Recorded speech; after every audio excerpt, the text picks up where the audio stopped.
Don't leave my work area even if there's no work to do. No problem Mo, boss.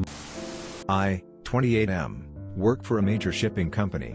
At the time my job was to use a towing tractor to find ULDs, big metal shipping containers that go on planes, for our work group to load up with freight. The big problem however was that our company simply did not have enough ULDs to go around, and it was a constant battle against other work groups to get them first. When we finally did get some ULDs, we'd have to stage them in a parking lot until they were needed. One particularly bad Monday there were absolutely zero ULDs to be had and a huge line of other workers waiting for empties to show up. I decided that I'd take 30 minutes to organize and clean up our staging area while my coworker was in line waiting. It is important to note that normally another worker would do this but he was out sick, and if you don't clean up the staging area you won't have any room to park ULDs. Well, my assistant manager saw this and wasn't happy about it. In his typical passive-aggressive self, he asked, "What are you doing and why is it not getting cans?" I tried to explain the situation but he wasn't having it. Normally when he starts to act like a prick I'd get my manager involved, but he was also out sick. After talking to what might have well as been a brick wall, he stops me mid-sentence and slowly and loudly says, "Do not leave the ULD lot until you have ULDs." "You got it, boss." See. I drove my tractor to the ULD lot, parked in line, and sat there for 3 hours until it was break time. On break I asked my buddy to borrow a book and I continued to sit out on a huge, not moving line for 6 more hours until it was time to leave. During that 10-hour shift I maybe did 30 minutes of work. Tuesday comes around, and you bet your ass I'm ready for another hard day's work/s. I decided this week would be a great time to read Harry Potter. For the next month of work I literally just sat in a heated tractor reading, snacking, and kicked back, maybe doing 15 minutes of work every 2 hours. I kept this up until I took another position within the company. Used to work a small town feed store, and we were the second option when we opened.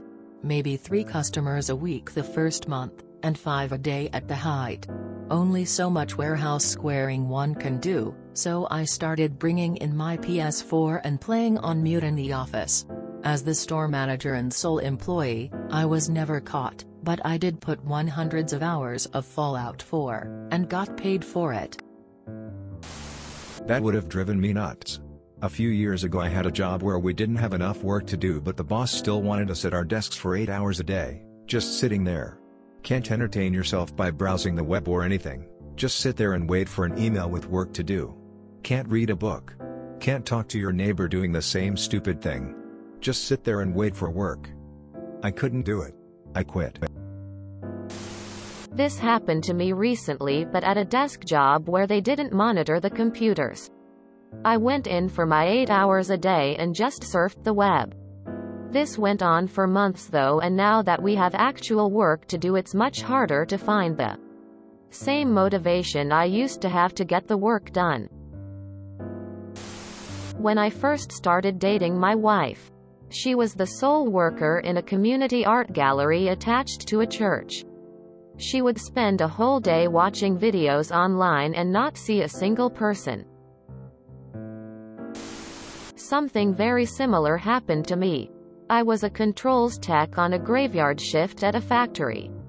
My job was to fix small stuff like buttons, dials, and sensors, and occasionally big stuff like motor controllers and PLCs. Since that stuff rarely breaks, I would fill the rest of my shift doing maintenance tasks. The maintenance guys were glad to have the help and understood that if I got called on a controls issue, I have to drop what I'm doing to fix that. My boss got wind that I was on the floor doing maintenance every night and chewed on me for not being available for urgent calls. I tried explaining the situation and how it's good for the entire shop, but he wouldn't hear it. So for 10.5 hours of every 12-hour shift I was on Reddit or YouTube. All while maintenance ran several hands short.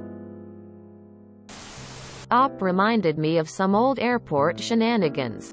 I certainly don't miss the can wars, dolly poaching, and fighting in the lot for the good tug. Very jealous of your heated tractor lol. Still work in the logistics, endless chain of human suffering, but at least I'm in an office now. You or equipment. Bosses don't like when equipment randomly moves away from the area where it's used. As an avid reader and with everything available on phone nowadays, I'd love such a job.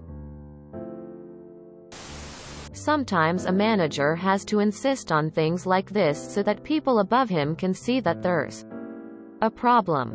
He's trying to convince the higher-ups that only having one person around to clean up that stuff who is out sick causes issues. If someone goes and does that job, then upper management says, "What?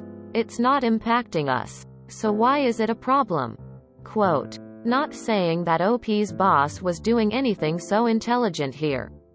But I've been in this situation personally, where extra work I was doing for someone was allowing him to look like to his boss that he himself was doing it. My last job I worked where they went out and found sites to put cellular towers. I worked in the office. I did not rub well with the boss. The woman I was supposedly under was mentally ill.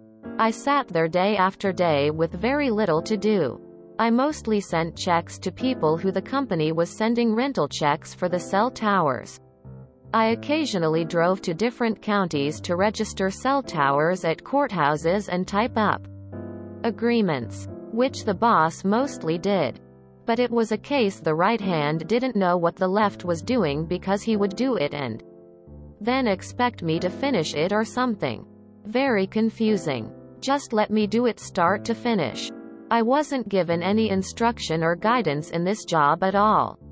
I surfed the web a lot and took it upon myself to learn a very complicated software program to locate possible cell tower locations, so I could have something to do.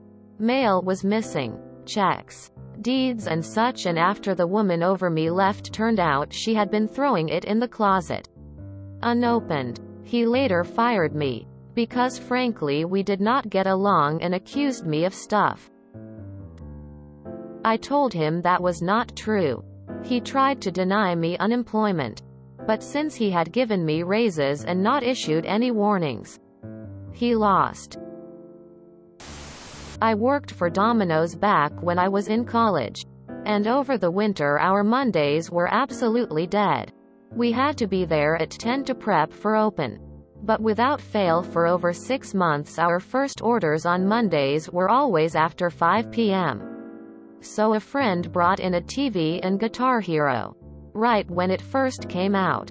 I went from never having played a game like that before to playing through it all on expert within 3 months. My boss eventually found out but let us keep doing it because she knew we had literally nothing to do.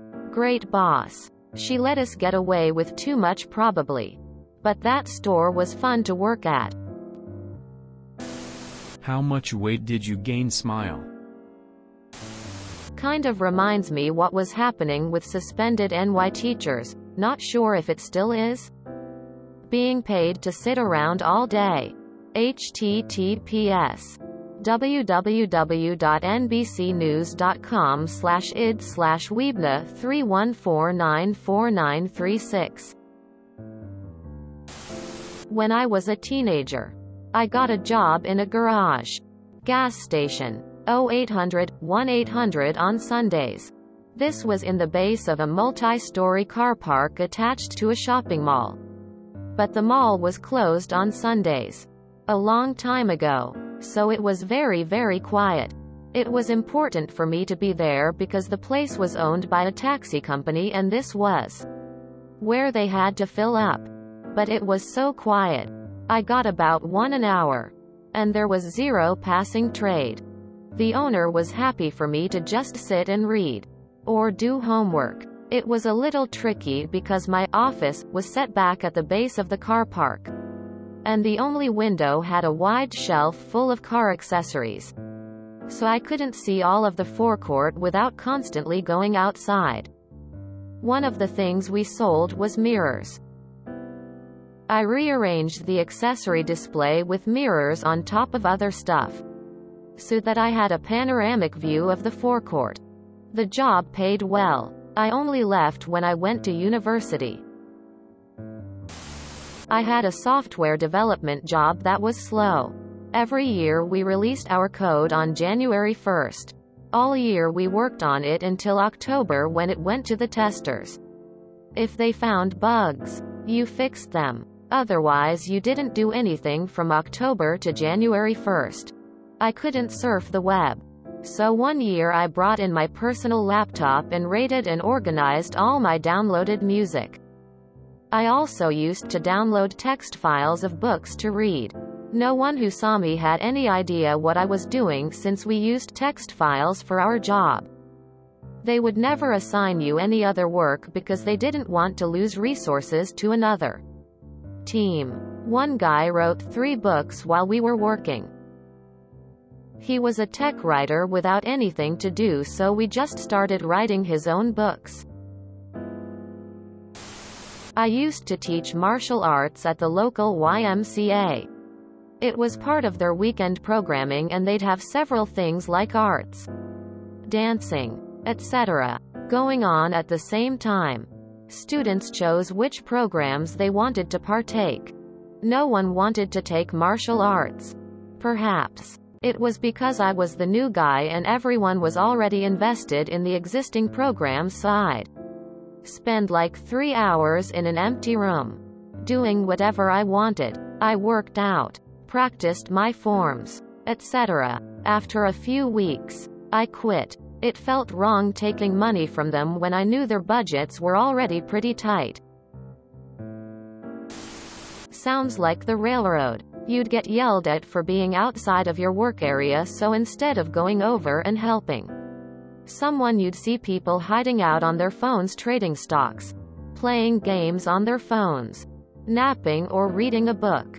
Being efficient could get you in trouble. They don't want efficient, they want complaint. So you just shrug and do what they say for 8 hours. Sitting is worse than not working. I used to have an office job that took me maybe 2 hours of work a day. Mostly emails and phone calls to set up meetings. I had to attend the meetings and take notes. Bullshit kind of stuff. I used to do translations on the side after work, but figured why waste all that time at my main job and started doing my translations at work. 2 salaries for my 9 to 5. Those were glorious times. Make sure you get that in writing. If he realizes what's happening, he may try to fire you with cause. And if you have that in writing, doing that will burn his ass. If you enjoyed this video, please check out our playlists full of similar content. Epic Eracast is like doom scrolling for your ears. Please like, share, and subscribe.